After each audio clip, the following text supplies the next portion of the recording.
ఇప్పటి వరకు బైబిల్ గ్రంథము సృష్టి మొత్తం కోసం వివరించడం మనం చూసాం.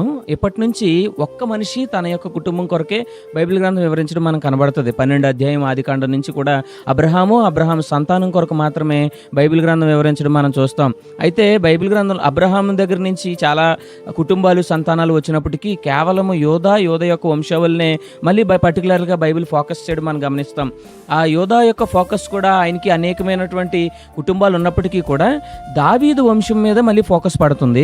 దావీదు నుంచి మళ్ళీ యేసుక్రీస్తు వరకు ఫోకస్ వెళ్తుంది. మొత్తానికి ఈ యొక్క సృష్టి నుంచి వన్ మ్యాన్కి బైబిల్ గ్రంథం టర్న్ అవడానికి కలిగిన కారణం ఏంటంటే యేసుక్రీస్తుని ఫోకస్ చేయడం వల్ల. ఎందుకని అనంటే బైబిల్ గ్రంథం మొత్తానికి సెంటర్ యేసుక్రీస్తు వారు. ఎందుకని ఆదికాండం నుంచి ప్రారంభించబడి ప్రకటన గ్రంథం వరకు ఈ యొక్క బైబిల్ గ్రంథం అంతట్లోని కూడా యేసుక్రీస్తు వారే మూలం కాబట్టి అటువైపుగా మళ్లించడానికి పరిశుద్ధాత్మ దేవుడు వన్ బై వన్ స్టెప్ వేసుకుంటూ ఇటు వచ్చాడనమాట. ఇది మనం ఇప్పటి నుంచి చూసేటటువంటి సంగతి.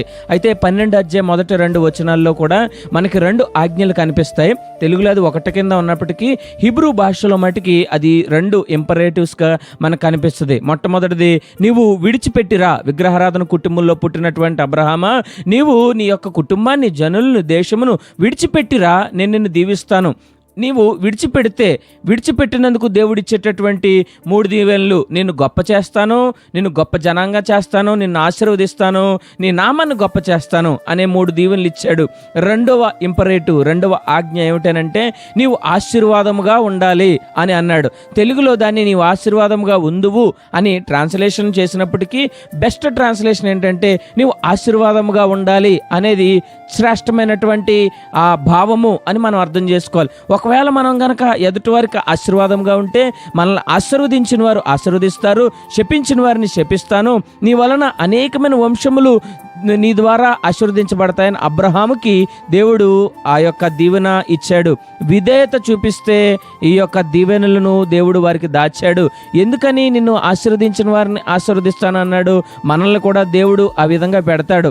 మనకు ఒక ప్రమోషన్ ఇచ్చాడు అనుకుందాం, మనల్ని దీవిస్తాడు, మనల్ని ఆశీర్వదిస్తాడు. ఆశీర్వదించింది ఎందుకనంటే నలుగురిని తొక్కేసి మనం పైకి వచ్చేది కాదు, కానీ మనము ఒక స్థితికి వెళ్ళేటప్పటికి అది నలుగురికి ఆశీర్వాదంగా మారాలి. ఇది రెండవ ఆజ్ఞ. ఈ 2 ఆజ్ఞలకి అబ్రహాము విధేయత చూపిస్తేనే తనకి ఆ దీవెనలు పొందుకుంటాడు. విధేయత వెంబడి ఆశీర్వాదము, విధేయత వెంబడి దీవెన. విధేయత లేనిదే దీవెన రాదు. మనం దీవెనలు ఎక్కువ వినే ఈ కాలంలో, ప్రాస్పెరిటీ పెరిగిపోయినటువంటి ఈ కాలంలో ఒబీడియన్స్ లేనిదే మనకి మన బ్రతుకుల్లో దేవుడి దగ్గర నుంచి అవసరత ఈవులు ఎలా పొందుకోగలము, ప్రభు దగ్గర నుంచి మనము ఏదైనా ఎలా ఆశించగలము.